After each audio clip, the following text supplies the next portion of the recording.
जब नागों की माता पहुंची हनुमान जी की बलबुद्धि की परीक्षा लेने, हनुमान जी को आकाश में बिना विश्राम लिए लगातार उड़ते देखकर समुद्र ने सोचा कि ये प्रभु श्री रामचंद्र जी का कार्य पूरा करने के लिए जा रहे हैं। किसी प्रकार थोड़ी देर के लिए विश्राम दिलाकर इनकी थकान दूर करनी चाहिए। उसने अपने जल के भीतर रहने वाले मैनाक पर्वत से कहा, मैनाक, तुम थोड़ी देर के लिए ऊपर उठकर अपनी चोटी पर हनुमान जी को बिठाकर उनकी थकान दूर करो। समुद्र का आदेश पाकर मैनाक प्रसन्न होकर हनुमान जी को विश्राम देने के लिए तुरंत उनके पास आ पहुंचा। उसने उनसे अपनी सुंदर चोटी पर विश्राम के लिए निवेदन किया तो हनुमान बोले, मैनाक, तुम्हारा कहना ठीक है, लेकिन भगवान श्री रामचंद्र जी का कार्य पूरा किए बिना मेरे लिए विश्राम करने का कोई प्रश्न ही नहीं उठता।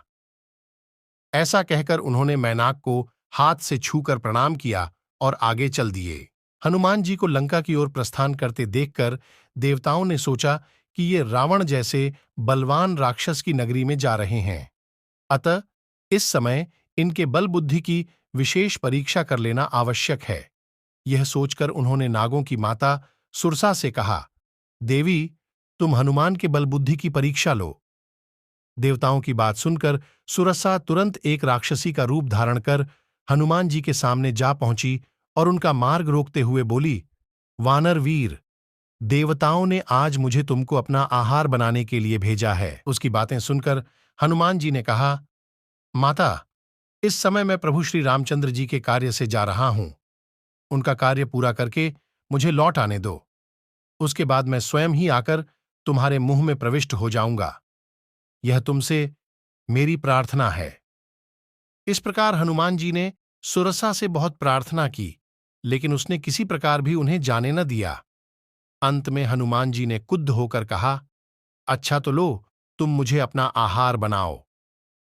उनके ऐसा कहते ही सुरसा अपना मुंह 16 योजन तक फैलाकर उनकी ओर बढ़ी। हनुमान जी ने भी तुरंत अपना आकार उसका दुगना अर्थात 32 योजन तक बढ़ा लिया। इस प्रकार जैसे जैसे वह अपने मुख का आकार बढ़ाती गई, हनुमान जी अपने शरीर का आकार उसका दुगना करते गए। अंत में सुरसा ने अपना मुंह फैलाकर 100 योजन तक चौड़ा कर लिया। तब हनुमान जी तुरंत अत्यंत छोटा रूप धारण करके उसके उस 100 योजन चौड़े मुंह में घुसकर तुरंत बाहर निकल आए। उन्होंने आकाश में खड़े होकर सुरसा से कहा, माता, देवताओं ने तुम्हें जिस कार्य के लिए भेजा था वह पूरा हो गया है। अब मैं भगवान श्री रामचंद्र जी के कार्य के लिए अपनी यात्रा पुनः आगे बढ़ाता हूं। सुरसा ने तब उनके सामने अपने असली रूप में प्रकट होकर कहा, महावीर हनुमान, देवताओं ने मुझे तुम्हारे बल बुद्धि की परीक्षा लेने के लिए यहां भेजा था। तुम्हारे बल बुद्धि की समानता करने वाला तीनों लोकों में कोई नहीं है। तुम शीघ्र ही भगवान श्री रामचंद्र जी के सारे कार्य पूर्ण करोगे, इसमें कोई संदेह नहीं है, ऐसा मेरा आशीर्वाद है।